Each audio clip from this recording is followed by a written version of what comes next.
সাল্লাল্লাহু আলাইহি ওয়াসাল্লামের হাদিস আন আব্দুল্লাহ ইবনে উমর ক্বালা কানা নবী সাল্লাল্লাহু আলাইহি ওয়াসাল্লাম ইউসবিহু ওয়া ইয়ানহারু বিল মুসাল্লা।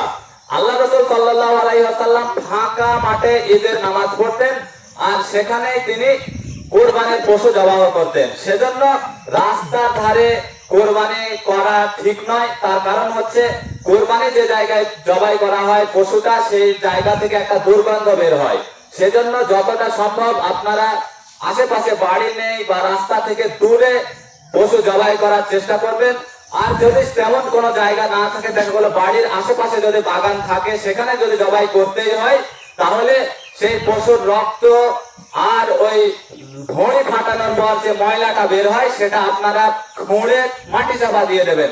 তার কারণ হচ্ছে এটা অনেক দিন থাকে আর যখনই একটু বৃষ্টি হয় সেই দুর্গন্ধটা বের হয়। এজন্য বিশ্বনবী সাল্লাল্লাহু আলাইহি ওয়াসাল্লামের একটি হাদিস আছে, হাদিসটি মিশকাত শরীফের 12 পৃষ্ঠায় আছে। আব্দুল্লাহ ইবনে উমর ক্বালা ক্বালা রাসূলুল্লাহ সাল্লাল্লাহু আলাইহি ওয়াসাল্লাম মান সালিমাল মুসলিমুনা মিন লিসানিহি ওয়া ইয়াদিহি মুত্তাফাকুন আলাইহি। যে প্রকৃত মুসলমান হচ্ছে সেই ব্যক্তি যার হাত এবং জিহ্বা দ্বারা অপর মুসলমান কষ্ট না পায়। তাহলে আপনি ইবাদত করবেন আল্লাহকে খুশি করার জন্য, আর আপনার ময়লাটা সেখানে পড়ে থাকবে আর সেখানে আশেপাশে বাড়ির লোক কষ্ট পাবে, এটা তো হয় না। সেজন্য নিজ নিজ দায়িত্বে কর্তব্য মনে করে সেই পশুর রক্ত আর ওই যে ময়লাটা সেটা আপনারা মাটিতে পুঁতে দেবেন যাতে কোনো অসুবিধা না হয়। আর বিশেষ করে রাস্তার ধারে কুরবানি করবেন না। এরপর এবার কুরবানির আরেকটা বিষয় হচ্ছে যেটা আমরা সম্মুখীন হই, সেটা হচ্ছে কুরবানির পশুর পেটে যদি কোনো জন্তু মানে বাচ্চা পাওয়া যায় তাহলে সেটা কি হবে। এ ব্যাপারে আব্দুল্লাহ ইবনে উমার হযরত আলী রাদিয়াল্লাহু তাআলা আনহুকে একজন জিজ্ঞেস করলেন যে হযরত আলী খলিফাতুল মুসলিমিন, আমি একটা পশু কুরবানির জন্য ক্রয় করে নিয়ে এসেছি, কুরবানির আগেই তার বাচ্চা হয়ে গিয়েছে, এ ব্যাপারে আমি কি করব। হযরত আলী রাদিয়াল্লাহু তাআলা আনহু বললেন, কুরবানির এই এখন ওই গাভীটা দুধ দেবে, অতএব তুমি চাইলে ওর দুধ তুমি খেতে পারো বছরে খাওয়ার পরে, ওটা বিক্রি করা যাবে না, খেতে পারো। আর কুরবানির দিন কুরবানির ওই পশুটার সাথে বাচ্চাটাও কুরবানি দিতে হবে। ওটার দাঁতা বা বয়স কিছু দেখার দরকার নেই। অনেকে দেখা যায় 1 বছর আগে 6 মাস আগে কেনে, কিন্তু বোঝা যায় না। এরপর দেখা গেল 1-8 মাস পর এসে বাচ্চা হয়ে গিয়েছে, আরো 4 মাস 5 মাস পরে কুরবানি। তখন কি করবে, আপনি ওই পশুর দুধ খাবেন আর কুরবানির দিন দুটোকেই আল্লাহর নামে কুরবানি করতে হবে। এটা গেল একটা মশলা।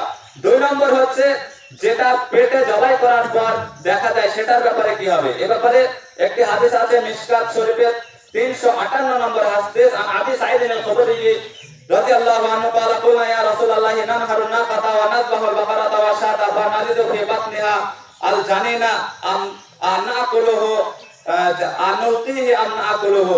আল্লাহ রাসূল সাল্লাল্লাহু আলাইহি ওয়াসাল্লামের সাহাবী আবি সাঈদ খুদরি রাদিয়াল্লাহু তাআলা আনহু বলেন যে আল্লাহ রাসূল, আমরা অনেক সময় ওটের নহর করি এবং গরু ছাগল জবাহ করি, তো তাদের পেটে বাচ্চা পায়, তো সেই বাচ্চাটা কি আমরা ফেলে দেবো না খাবো।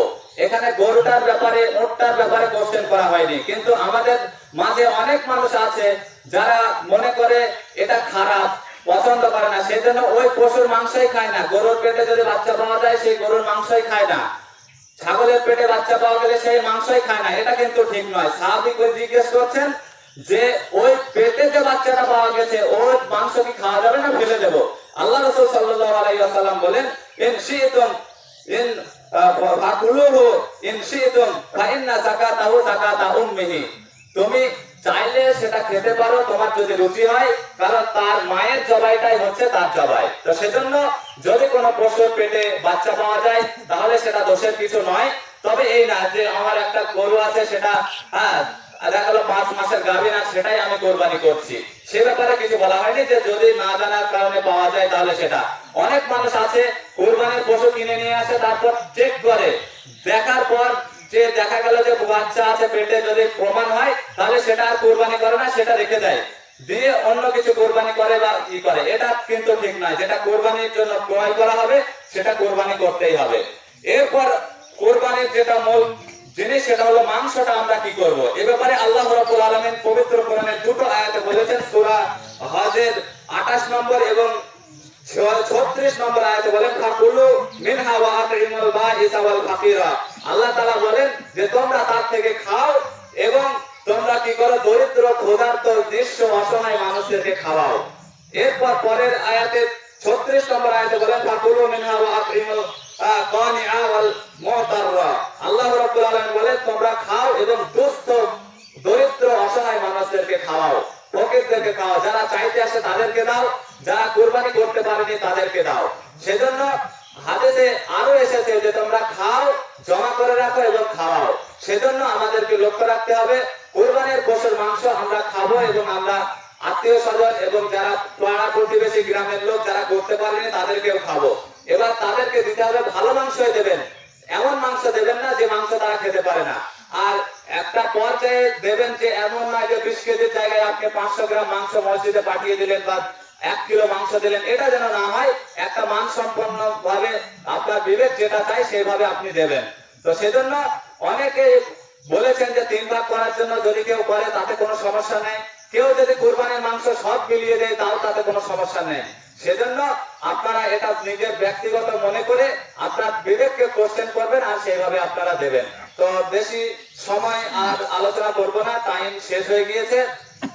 আপনার যে আলোচনা শুনলাম এতক্ষণ, এইগুলো লক্ষ্য রেখে আমরা কোরবানির পশু জবাই করব এবং আমরা করব, সেটা আমাদের স্মরণে রাখতে হবে।